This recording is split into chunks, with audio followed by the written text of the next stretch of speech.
Bienvenidos a otro podcast para Invasión Cultural. Este es su Vocoder Podcast. Yo soy Eduardo Millán. Es un gusto acompañarles en este episodio. Gracias por seguirnos en nuestras redes que aparecen aquí abajo.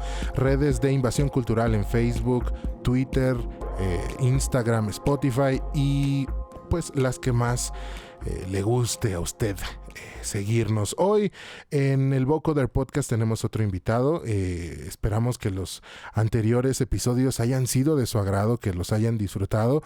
Y como lo ven, los que nos ven desde YouTube y los que nos escuchan desde otro lado, pues seguimos en el Cubil Rex, que es como nuestra casa para hacer podcast y más cositas por acá. Gracias al señor Bobby García, por supuesto, en controles allá del otro lado de ese cristal. Y bueno, hoy vamos a iniciar el podcast de este día, pero quiero iniciarlo con una frase del señor Richard Strauss. La voz humana es el más bello instrumento, pero es el más difícil. Es lo que decía este gran compositor. Y a propósito de este tema que tiene que ver con la voz, nuestro invitado sabe y sabe mucho. El día de hoy recibimos en el Vocoder Podcast desde el Cubil Rex a Arturo Cianvidal. Arturo. Muchas gracias por invitarme. Gracias a la audiencia y pues gracias a la vida que me ha dado la oportunidad de estar aquí.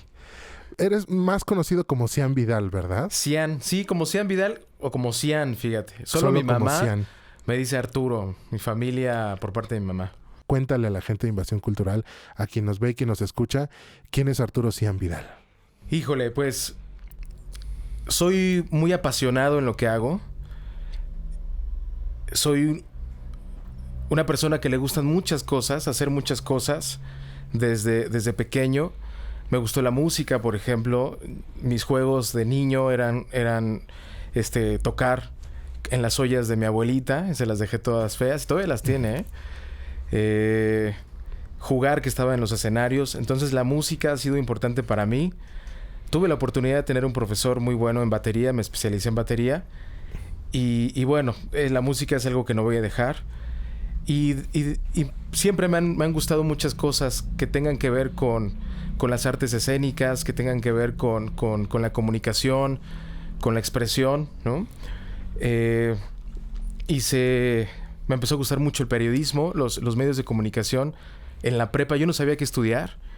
Entonces en la prepa un día llegaron las universidades para ofrecer sus carreras. La oferta educativa. Entonces vi la carrera de comunicación y me enamoré de la carrera de comunicación. Yo quería estar en los medios de comunicación y me enamoré y no como estaban muy caras las universidades, ¿no? Pues tuve que rogarle a mi mamá y también poner de mi parte para pagar. Y no estudié comunicación, estudié periodismo. Y también me enamoré del periodismo. Y muchas cosas. Hice doblaje, ¿no? También me enamoré del doblaje un tiempo. Después me empezó a gustar. Como estaba en el periodismo, a mí ya me aburría un poco decirlo objetivamente, ¿no? Esto del diarismo dijo, aseveró, citar, anunció. Claro. Porque, claro, no llegué a hacer periodismo de comentario, periodismo opinativo, periodismo de opinión, no llegué a hacerlo. Pero entonces me aburría como reportero. Entonces, de repente, hacía cosas que no se podían hacer, como inventar cosas, como hacer ficción dentro del periodismo. Claro. ¿Sabes? Como para enganchar más. Ponerle también tu estilo, ¿no? A esto. Sí, y no sé, ponerle algo de mí, ¿no? Yo quería hacer eso. Entonces me aburrió un poco el periodismo, descubrí el cine, me empezó a gustar la escritura porque tenía amigos que estudiaban cine y entonces me decían, tú que tienes buena ortografía, porque estaba yo en el periodismo, ayúdame con mi guión. Entonces primero se los corregía. Y después le decía, oye, ¿por qué no pones esto? ¿Por qué no lees así? ¡Ay, está padrísimo! Sí. Directo a la corrección de estilo. Sí, a la corrección de estilo y a la historia. ¿Sabes cómo resolver las cosas dentro de la historia? Aunque yo no supiera ni un carajo de la historia. Yo solamente sabía entrada, remate y entrada, desarrollo y remate, ¿no? Acuérdate de Elite también. Entonces, pues más o menos es la estructura dramática. Y me empezó a gustar el guión, me empezó a apasionar el guión, empecé a estudiar guión. Y de ahí ya empecé a vivir del guión. y actualmente pues sigo siendo guionista. Después puse una escuela, me empezó a atrapar la comedia. Empecé a escribir comedia por accidente, porque de repente te llegan proyectos y es de comedia, pues escríbela, ¿no? Y me empezó a apasionar tanto que empecé a estudiarla y ahora estoy como muy especializado en la comedia. Y tengo mi escuela que se llama Comedy Studio, que la idea es enseñar a la gente a que pueda hacer comedia, ya sea en stand-up, escribir cine, televisión. Estamos metiendo la comedia en las aulas, ¿no? Para los profesores, para que den sus clases de diferente manera, a talleristas, a conferencistas, etcétera. Ok, creo que tenemos bastante de dónde cortar y vamos por... Maestro también fue. Sí, profesor también fue. Cabe mencionar que tuve el gusto de que fuera mi profesor, aunque sea un cuatrimestre. Sí, pues. Pero le aprendí bastante y mira, hasta después de tantos años a dónde estamos, ¿no? Sí. El día de hoy. Locutor también, híjole. Locutor, híjole. Creo que este podcast se va a tardar unas 3 horas, pero esperemos resumir todo ese contenido en menos de 50, 40 minutitos. Pues empecemos por esta parte de la trayectoria del periodismo. ¿Por qué dijiste, me gusta escribir? ¿Por qué me gusta el periodismo? Fíjate, bueno, a mí me empezó a gustar estar en los medios. Yo quería estar en los medios, en la televisión, en la radio, en los periódicos. Como que la comunicación para mí desde chiquito fue importante, ¿no? No sé, o sea, no recuerdo pues algún momento en que dije me tengo que dedicar a la comunicación, porque ni siquiera sabía que existía. Yo en la prepa no sabía que existía la comunicación. No, las ciencias de la comunicación. Sí, como que pasa eso y después descubrimos alguna rama y desde ahí nos enganchamos. Exacto, yo pues solo pensaba en las carreras tradicionales, arquitectura, contaduría, incluso filosofía, ¿no? Pues yo como que decía, si voy a estudiar algo, pues a lo mejor puede ser por ahí. Pero cuando descubrí la carrera de comunicación me enamoré y al principio no podía pagarla. Entonces mi abuelo, que en paz descanse, dejé de estudiar un semestre porque yo dije, yo no voy a estudiar nada que no quiera estudiar. Y si quiero estudiar comunicación, voy a estudiar comunicación sea como sea. Entonces dejé de estudiar un semestre en lo que veía que hacía y mi abuelo me sentó y habló conmigo y me dice, ¿qué quieres? Le dije, me gustan los medios de comunicación, ¿no? La televisión, la radio, los periódicos. Y mi abuelo había trabajado en El Sol de Cuernavaca. Entonces me dije, si quieres, te meto como practicante, porque yo no estudiaba, yo acababa de terminar la prepa. Se te meto como estudiante y ves si te gusta o no te gusta. Dije, va, ¿no? Entonces mi abuelo me metió al Sol de Cuernavaca para ser, por supuesto, IBM de todo mundo, ¿no? Lo que pasa en muchísimos casos, sí, ¿no? Pero yo estaba terminando la prepa, tenía 16 años, 17 años, ¿no? Y 17 años. Y empecé ahí, entonces me empezaron a enseñar. Fíjate, afortunadamente me encontré con gente muy buena onda. Me empezaron a enseñar cómo se esquemaba el periódico en ese tiempo, que no se usaban tanto las computadoras.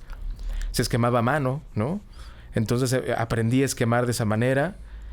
Las medidas eran pulgadas y cuadratines, en unas hojas que tú tienes que hacer los dibujos, dónde iba la foto, dónde iba la nota. Eso me lo enseñó Juan Carlos. Fíjate, Juan Carlos no me acuerdo cómo se apellida, pero yo era como su ayudante. Sí. Entonces me ayudó, ya sabía yo esquemar, yo esquemaba la de deportes y cultura. Era un proceso artesanal, ¿no? Era sí, artesanal, tal cual. Porque las fotos, todo se pegaba. O sea, los reporteros imprimían sus notas y los formadores las recortaban y las pegaban en las láminas. En las láminas que se fundían para que saliera la imagen en el papel periódico, ¿no?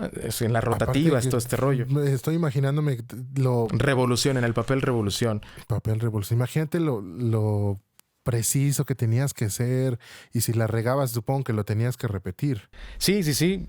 Pues las láminas eran del tamaño del periódico, una hoja de periódico. Entonces, ellos utilizaban nuestro esquema y gracias a nuestro esquema, ellos iban pegando ya las notas en el tamaño real, ¿no? Pues de la hoja.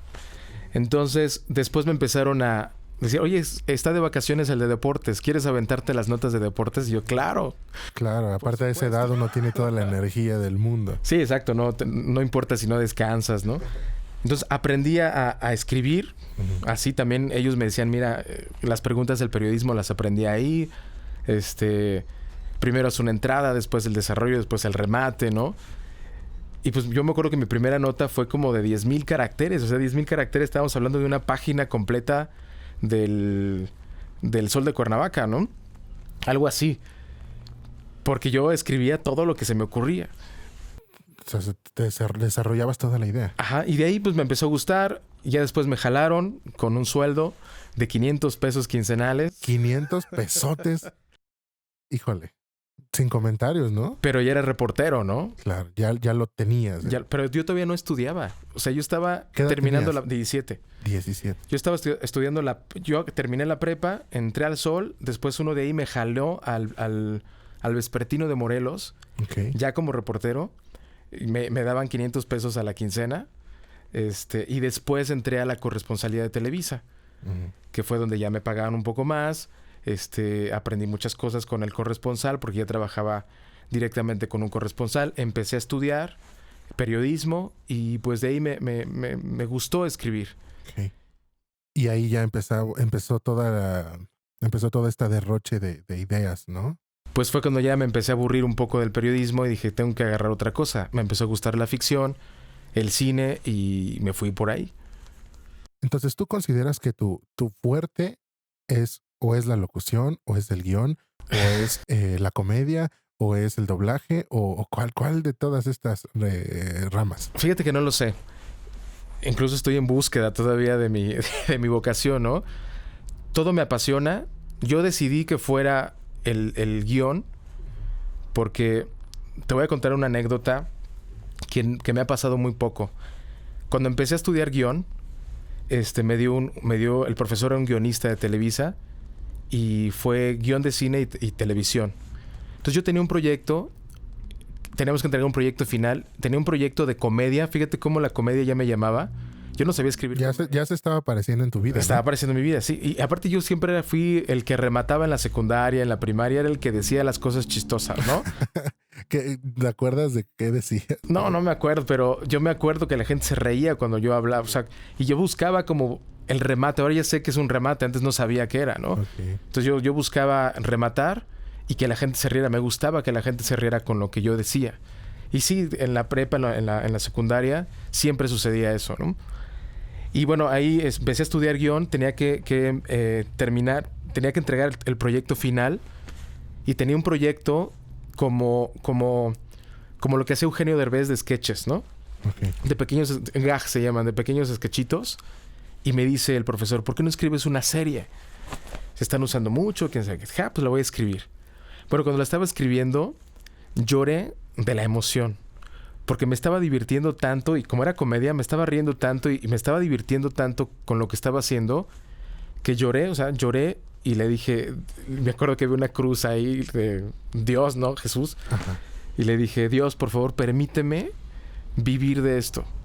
Porque estaba tan extasiado que no puedo describirte. O sea, lloré pues como del éxtasis claro, que sentía. Una emoción que no sabías describirla. Sí, exacto. ¿Y de qué era esa serie? Se llama La Liga. Todavía la tengo. Aún no la he vendido por si alguien... Por favor, yo creo que platícanos de qué va La Liga. Sí, Resumen. Sí, ya está registrada, ¿eh? Sí, son tres superhéroes que no han sido buenos superhéroes. Ya están viejos y de repente con esta cosquilla que dices, ¿qué he hecho en mi vida? Uno decide hacer una Liga de la Justicia para demostrar que ellos pueden ser buenos superhéroes, buenas personas, porque se han burlado siempre de ellos, tienen superpoderes, pero no dominan sus superpoderes, son como los losers. Entonces quieren reivindicar este rollo, pero lo más importante es que el protagonista tiene una hija que ya es adolescente, ya está grande, se divorció de su esposa y la hija se quiere ir a vivir con él. Entonces él quiere demostrar que es un buen padre, porque la ex esposa lo estuvo como, tú eres lo peor que me ha sucedido en la vida, y lo sobaja, eres una hija de su madre, ¿no? Entonces él quiere no solo demostrar que es un buen superhéroe, sino que es un buen padre, que puede ser un buen padre para su hija. Ok, suena bastante interesante. O sea, a ver cuándo se proyecta o la vendes, o a ver qué onda, ¿no?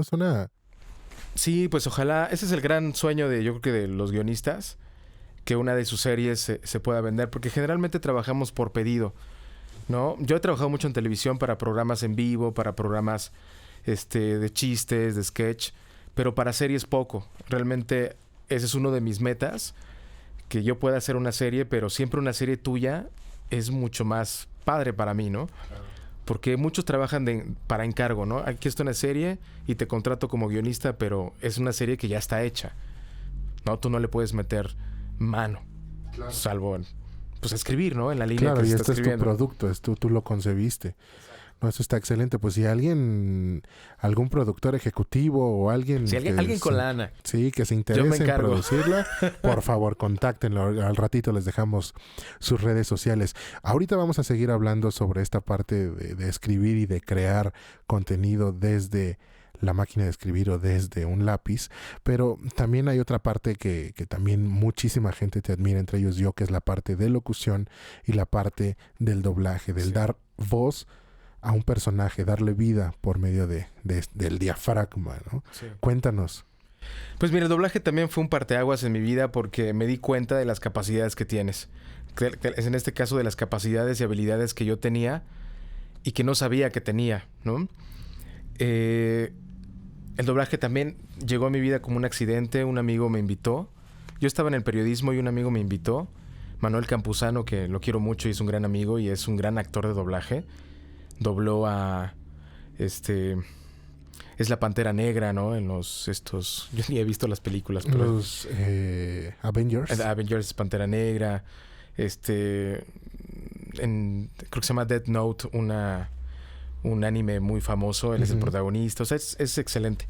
Y él ya doblaba y él me invitó como actor. Y al principio no me interesó. Dije, mi rollo es el periodismo. O sea, no me late esto. Y después regresé. Ya fue cuando me enganché con el doblaje. Y pues ahorita ya me retiré, estuve 15 años más o menos haciendo doblaje. Y pues me divertí mucho, me fue muy bien. Descubrí cosas en mí que no sabía que estaban, ¿no? Aprendí a actuar, que también eso me gustó mucho. Porque el actor de doblaje se llama actor de doblaje porque más que tener una voz linda o que pueda modular su voz, que lo debe hacer, primero está la actuación, ¿no? Lo del modular tu voz lo puedes aprender. La actuación también, pero si no traes como un poco el talento también, porque al doblaje le tienes que encontrar la técnica muy rápido y tienes que acoplarte. Hay muchos actores de teatro que son muy buenos, pero no le agarran a la técnica del doblaje. Porque el doblaje tienes tu guión, o sea, ni siquiera te explican cómo va el asunto, ¿no? O si te explican es porque tienes un protagonista, pero te dicen...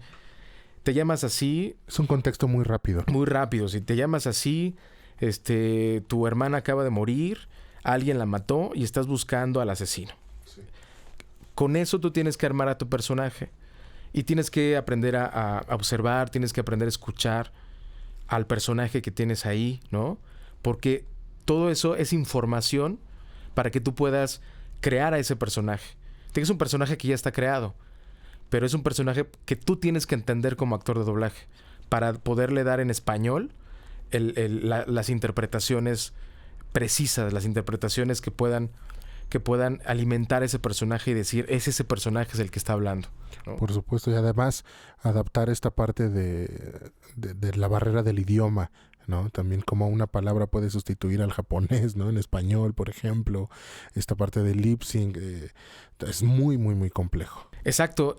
Digo, esas son ya cosas muy técnicas que para mí de verdad no es lo de menos, pero lo más importante es la actuación. Por ejemplo, en cuestión, yo doblé animes, Los Caballeros del Zodiaco y todo este rollo, pero cuando yo no sé japonés, o sea, al inglés le entiendo y sé dónde va.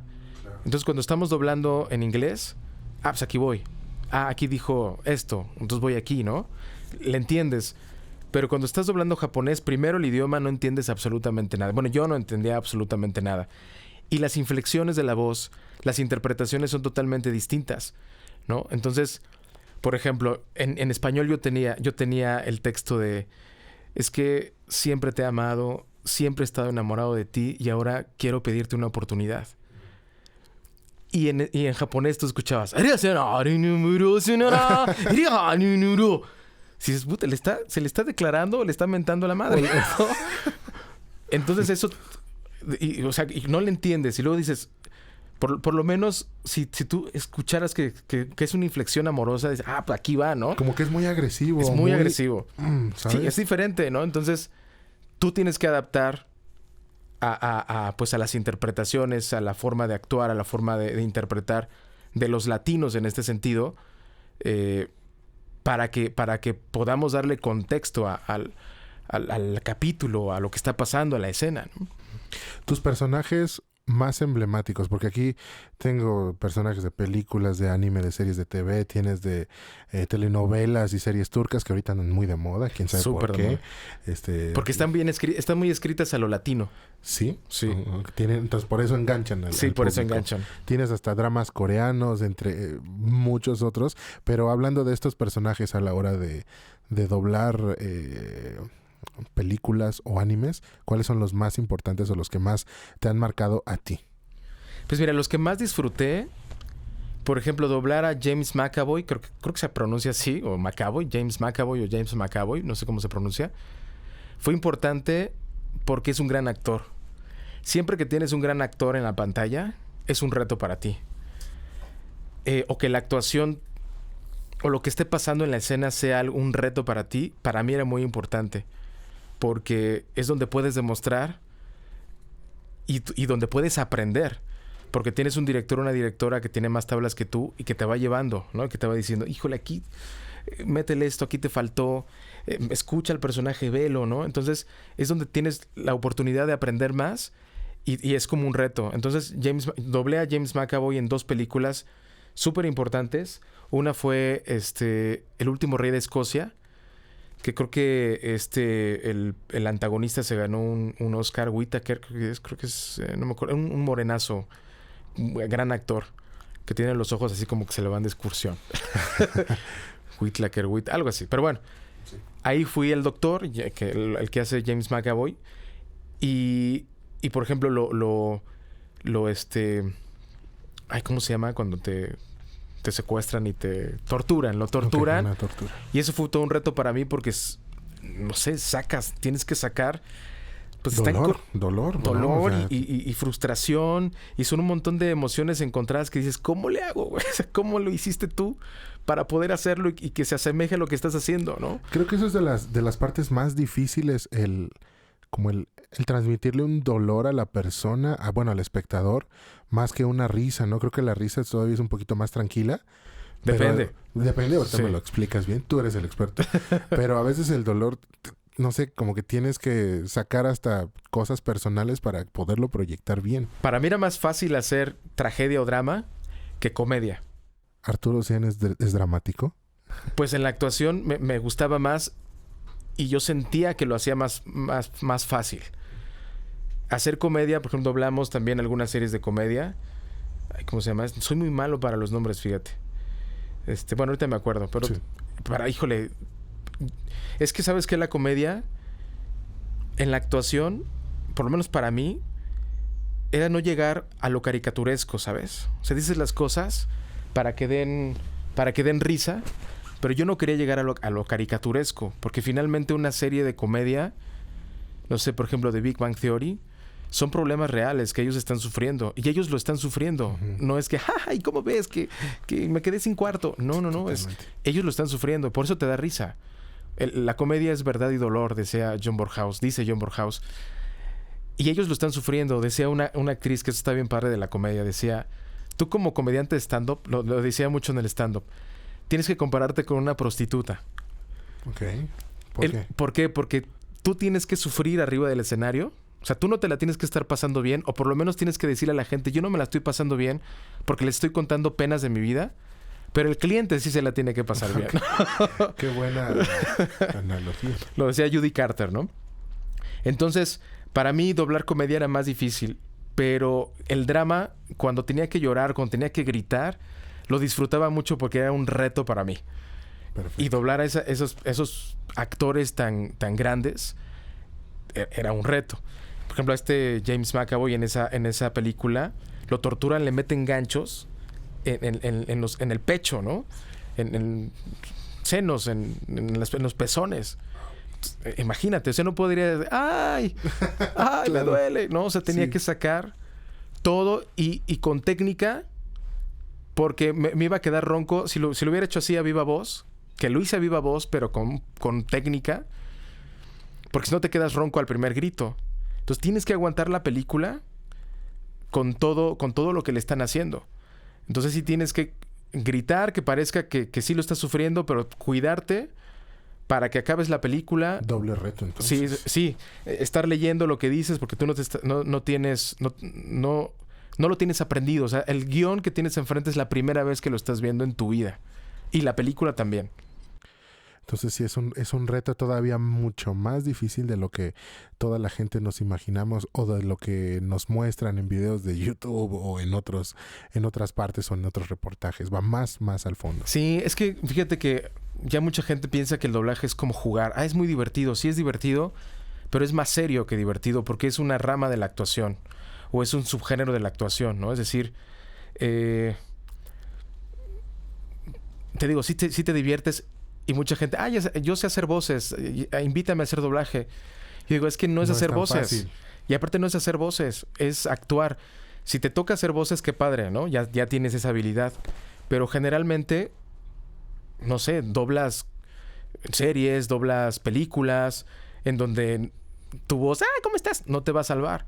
Salvo que dobles una película de caricaturas, donde seas un monstruito verde con 3 ojos, divertido. Sí, claro, que te caracterizas Caracterizas. Exacto. Sí. ¿Y qué piensas ahorita que me explicas esta parte de que no es solamente hacer voces el doblaje? ¿Qué piensas de que la industria, por ejemplo, ahora se ha vuelto... o bueno, se ha girado hacia personajes muy comerciales. Actores famosos, youtubers, por ejemplo, ya han hecho doblaje y que algunos no tienen como que ese perfil, pero como tienen tantos seguidores lo utilizan para atraer a los espectadores cuando sale esta película. Sí. Bueno, mercadológicamente está padre. Mercadológicamente funciona. Lo entiendo desde ese punto de vista. Pero también pensando en que una película no solamente es mercadotecnia, sino también es arte, ¿no? Uh-huh. Entonces, desde el punto de vista mercadológico lo entiendo muy bien. Lo entiendo perfecto. Porque yo también escribo publicidad o escribí publicidad. Pero desde el punto de vista ya de lo artístico, desde el punto de vista del actor, de lo que significa el doblaje, de lo que significa la actuación, pues no estoy tan de acuerdo. Porque hay actores de doblaje excelentes, con muchas tablas, que lo hacen mucho mejor o que lo podrían hacer mucho mejor que ese actor. Y a lo mejor no está tan mal en ese punto de vista. Lo que sí considero una barbaridad es la diferencia en el sueldo, ¿no? Sí, tienes toda la razón. Porque por lo menos que les paguen igual un poquito menos. O sea, yo entiendo que son... Es que, bueno... Los llamados Star Talents. Exacto. Ya tienes 5,000 seguidores o 10,000, no sé. Yo no estoy muy metido en eso. Y ya mereces cobrar más, ¿no? O sea, ahora se mide más los likes que el talento, ¿no? Se miden más los likes que las tablas que traigas. Se miden más... Antes se medía más el rollo del talento, la sapiencia, ¿no? Las tablas que traías, la calidad, ¿no? Este plus. Ahora no. Ahora son los likes, ahora es cuántos seguidores tengas, porque eso va a hacer que la película, y yo lo digo entre comillas, yo no lo sé, no he hecho un estudio, pero desde mi punto de vista, o sea, quien va a llamar la atención es la película por sí, no el actor de doblaje. O sea, yo no voy a ver una película por Eugenio Derbez, ¿sí? Voy a ver una película porque me interesa ver esa película, ¿no? Claro, tendríamos que hacer un estudio ahí. ¿Qué piensa ustedes, amigos bonitos de Invasión Cultural? Coméntenos, por favor. Sí. Oye, y en la parte de locución comercial, ¿cómo te ha ido? Pues fíjate que muy bien. La locución comercial me atrapó. No me considero, por supuesto, un experto. Me falta muchísimo. Yo estoy empezando en la locución comercial. Pero yo creo que lo que te atrapa en la locución comercial son los sueldos, ¿no? O sea... No quería decirlo, quería que lo dijeras tú. O sea, si te gusta este rollo de la voz que te tiene que apasionar, gustar y saber y empaparte de muchas cosas de la voz, pues tienes muchas opciones. Doblaje, ser locutor en cabina, ser conductor, tienes muchas opciones. Pero la locución en comercial, sobre todo a nivel nacional, se paga muy bien, ¿sabes? Claro, aparte si te contrata Coca-Cola para hacer su voz oficial, Sí, no sí, te van sí. a pagar poquito, ¿sabes? Lo que pasa es que está mucho mejor controlado, hay tabuladores, hay agencias que se dedican, como si fueras un actor, ¿no? Hay agencias que se dedican a moverte, tú le das un porcentaje a la agencia y ellos te mandan castings. Entonces tú mandas los castings y si te quedas con uno, pues ya te dan esa lana, pero hay tabuladores, no te pueden pagar menos del tabulador. O si alguien ofrece menos, la agencia te dice, ofrecen esto, ¿le entran? Entonces está mucho más padre así porque la competencia ya se basa más en la calidad que en la cantidad. Por ejemplo, aquí en Morelos es a ver quién te cobra menos, ¿no? Y allá no, allá quiero esta voz porque todos cobran igual. O salvo que quieras una voz y que directamente la agencia de publicidad se comunique con el actor o con el locutor, pues ya pueden hacer otra negociación. Pero no se bajan de los tabuladores, ¿sabes? O sea, puedes subirte, pero no bajarte. Y eso está muy padre, porque sabes que un comercial de tele te lo van a pagar así, ¿no?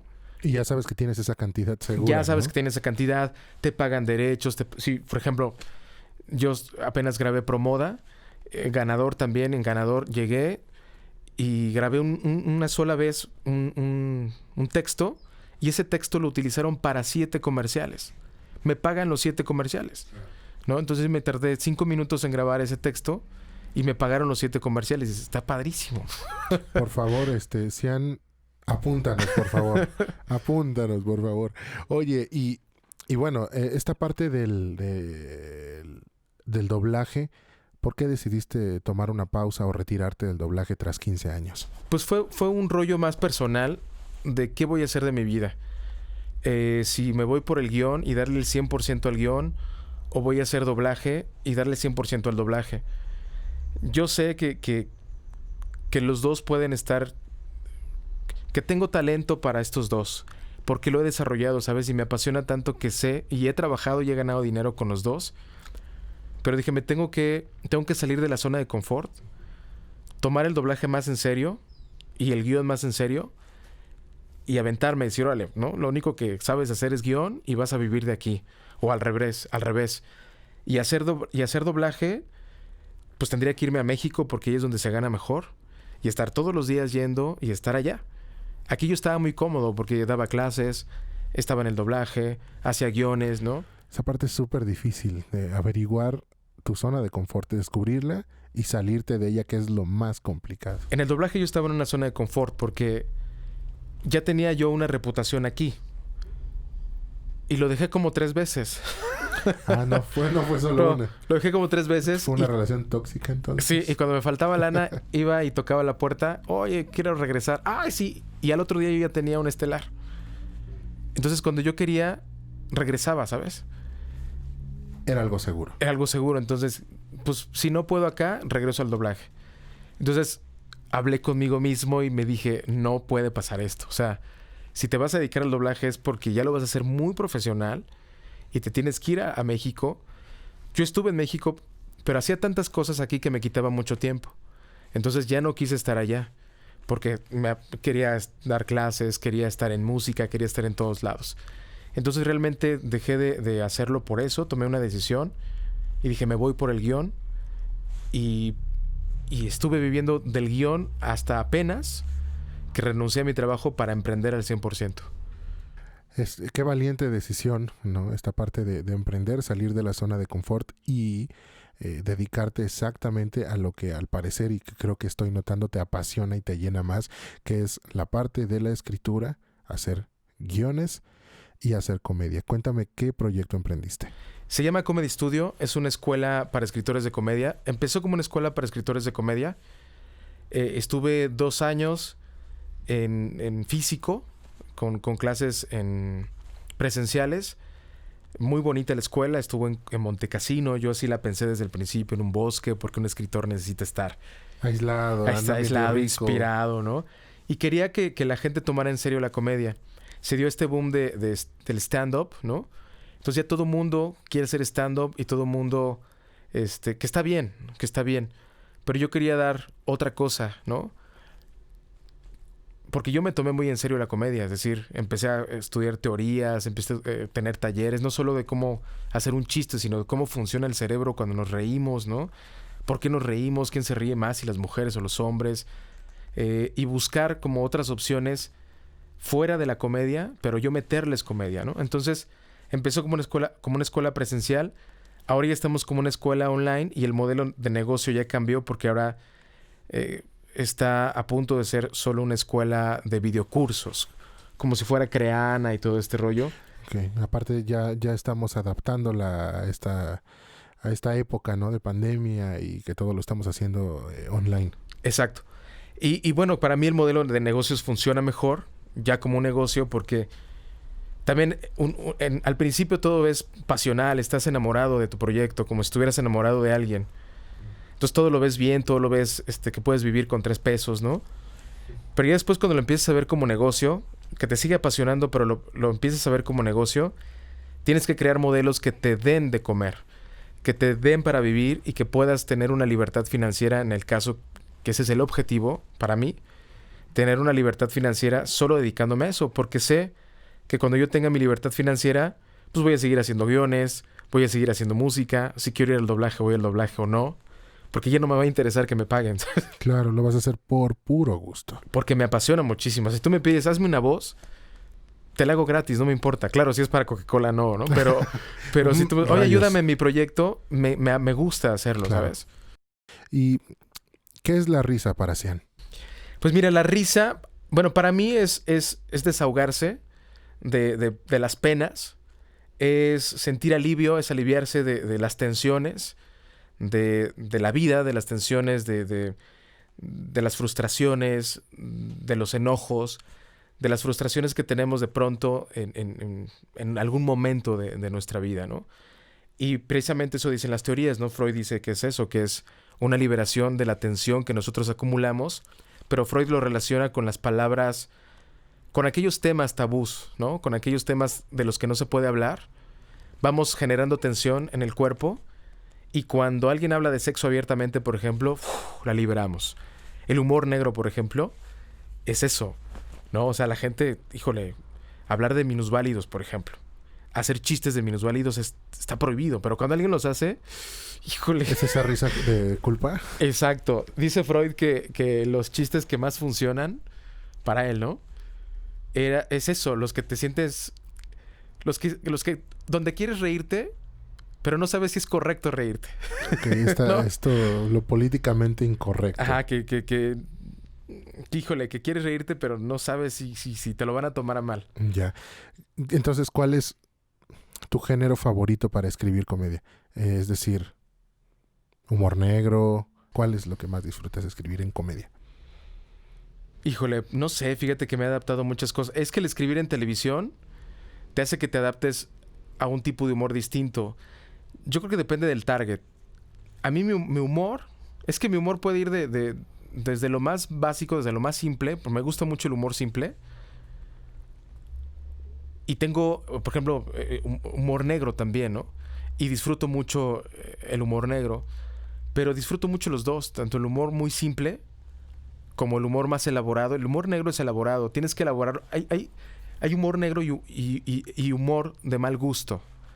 ¿Qué diferencia? El humor de mal gusto es el donde te burlas de la persona, donde sí te estás riendo y estás siendo amenazante para esta persona, estás tratando de aplastarlo. Como que no lo disfrutas, ¿no? Sí, y el humor negro tiene un poco de ay, perdón, lo dije sin querer o lo dije por... Okay. Porque no quise, o sea, no quiero herirte, simplemente es una duda que tengo, ¿no? Es una pregunta inocente, ¿no? Inocente, pero estoy burlándome o estoy hablando o estoy... Pues toqué el tema de minusválidos, por ejemplo, ¿no? Hay un chiste que me gusta mucho de un amigo que es estandopero. Él tiene exceso de peso y dice... No, ya el otro día quise hacer ejercicio y vi en el Facebook que una persona que sin piernas corrió 10 kilómetros con sus implantes, ¿no? Dije, puta, si él lo hace, ¿por qué yo no? Entonces me puse mis pants, todo motivado, y al final decidí que no, porque dije, no, pues es que a mí al final sí me van a doler las piernas. Ese es un buen humor negro, ¿sabes? Porque no me estoy burlando. Ejemplo. No me estoy burlando. No le estoy diciendo, ay, tú, pinche, ¿sabes? No es bullying. Sí, claro. Sino es inocente, o sea, y es una verdad. O sea, a mí sí me van a doler las piernas. A él no le van a doler las piernas. Claro.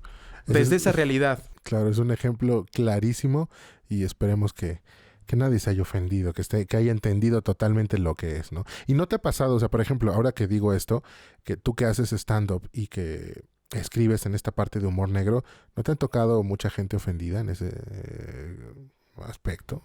Fíjate que no tanto, porque mi humor negro no es agresivo, ¿no? Sí puede ser misógino, pero es con inocencia, ¿sabes? Es lo que te digo. Si lo cuentas con inocencia y con verdad, con honestidad, es mucho más probable que funcione. Lo toma mejor el público. Sí tienes que saber en que, pues, si vas a una iglesia y haces ese chiste tienes que estudiar antes al público para saber qué vas a meter, qué chistes vas a quitar, cómo vas a organizar tu rutina, ¿no? Al igual que en un guión, es lo que te decía. En televisión, pues escribí televisión en vivo en programas mañaneros, ¿no? En Imagen Televisión, en lo que se llama Sale el Sol. Entonces hacer comedia se me dificultaba porque yo tenía que pensar en la señora que está viendo Sale el Sol, ¿no? ¿Qué le puede causar risa a ella? Entonces, de repente escribí unos chistes y me decía el productor, no, ese no. ¿Está muy manchado? ¿Pero cómo? No, para mí no. Para mí no estaba manchado, ¿no? Entonces, era difícil porque te tenías que adaptar. Siempre te tienes que adaptar al target, al público. Si tú te adaptas al público y le escribes al público, las cosas van a funcionar. La risa está envuelta en esta parte de hacer comedia. Puede ser como el eje principal, tal vez. Pero también hay una parte de tristeza. ¿Te ha tocado relacionar esta parte de alguna tristeza, utilizarla para tus rutinas, crear contenido, crear chistes? La mayor parte de la comedia está hecha gracias a la tragedia o de una tragedia. Así funciona el stand-up, por ejemplo. De tragedias hacemos comedia y es mucho más fácil hacer comedia de la tragedia que de la felicidad, por ejemplo, ¿no? Salvo que le des una vuelta ahí al remate totalmente distinto, que realmente estás sufriendo en lugar de ser feliz.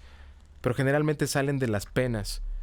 Esta teórica Judy Carter dice que al principio te sugiere cómo poder comenzar para hacer stand-up, ¿no?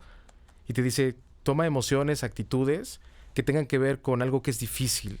El matrimonio es difícil porque el sexo cambia, ¿no? Y ya de ahí es mucho más fácil hacer un remate o engañar a la gente porque el chiste es un engaño, ¿no? Entonces es más fácil engañar a la gente y decirles otra cosa que de la felicidad. Entonces te sugiere temas como esto es difícil o esto es penoso, odio esto.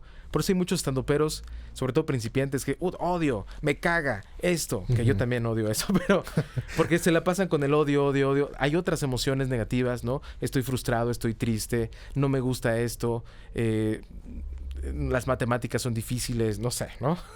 ¿Y qué tragedias ha utilizado Cian personales para hacer comedia? Toda la vida. O sea, desde mi relación con mi familia, con mi mamá. Cuando estaba casado tenía, por supuesto, tienes muchos años de casados, ya no hay sexo como antes, todo cambia. ¿Escucharon, gente? No lo hagan. Que no es una tragedia, más bien son cosas, pero, por ejemplo, ahorita no he utilizado la comedia en mi rutina, pero me divorcié. Fue muy difícil para mí. Y Comedy Studio me está ayudando a salir adelante. Estuve muy deprimido, estuve muy triste porque lo que yo había construido, claro, con la mamá de mis hijos, ¿no? Pero en este caso el deprimido era yo, ¿no? Entonces, sí. Lo que había trabajado para construir, que era mi familia, de pronto se vio desmoronada y pues sí me puse muy deprimido y toda la cosa, ¿no? Entonces, Comedy Studio me ha ayudado para salir adelante. Todavía recién que me divorcié, hice un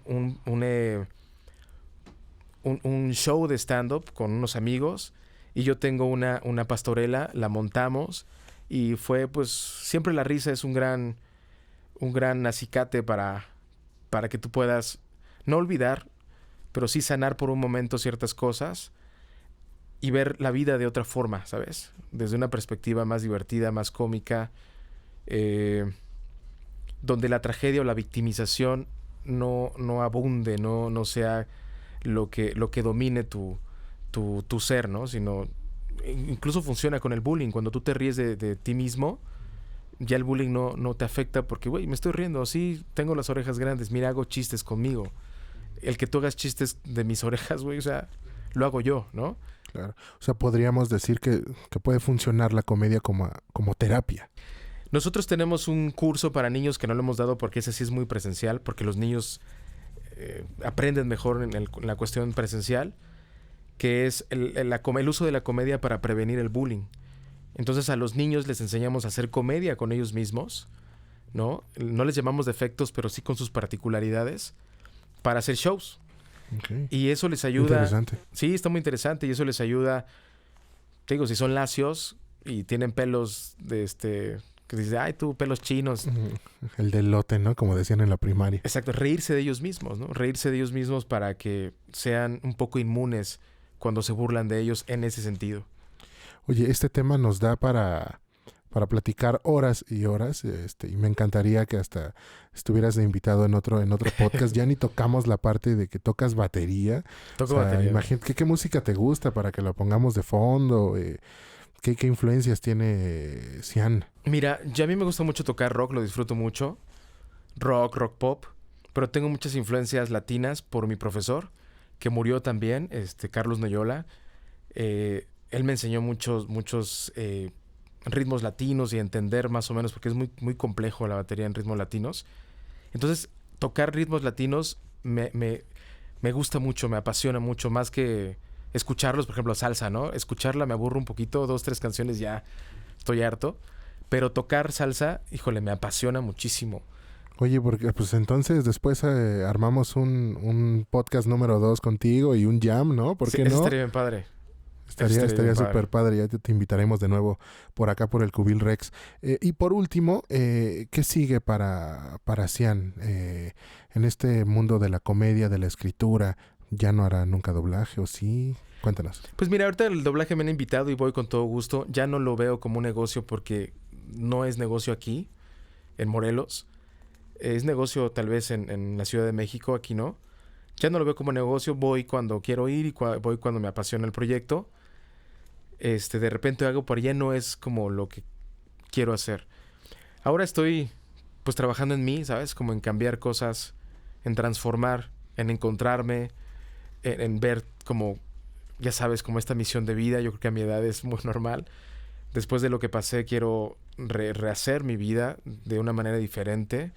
Tengo 2 hijas a las que amo profundamente. Quiero ser un mejor padre para ellas. Quiero ser un mejor humano, un ser humano para mí, un mejor hijo, un mejor ser humano, ¿no? Y para eso tengo que transformar muchas cosas. Y estoy trabajando en eso. Por supuesto, estoy trabajando al 100% en mi proyecto. Renuncié recientemente. Trabajaba en Sale el Sol, era ahí productor de contenidos.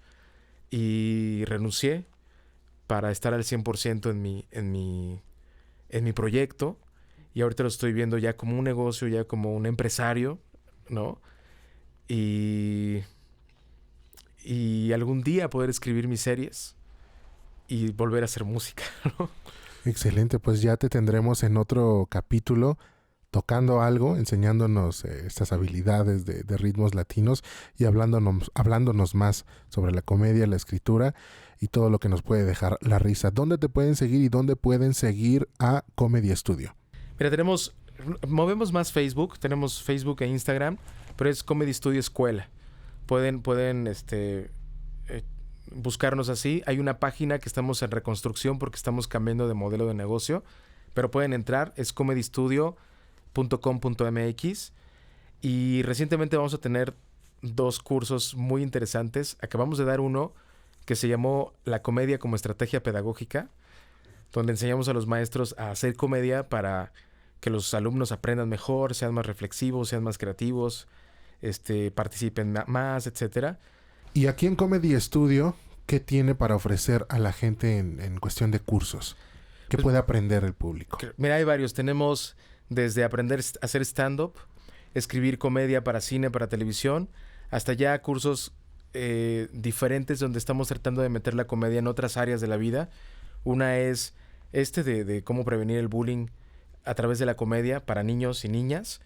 Otro es para docentes, para talleristas, para gente que quiere que enseñar cosas y pueda utilizar la comedia. Se llama la comedia como estrategia pedagógica.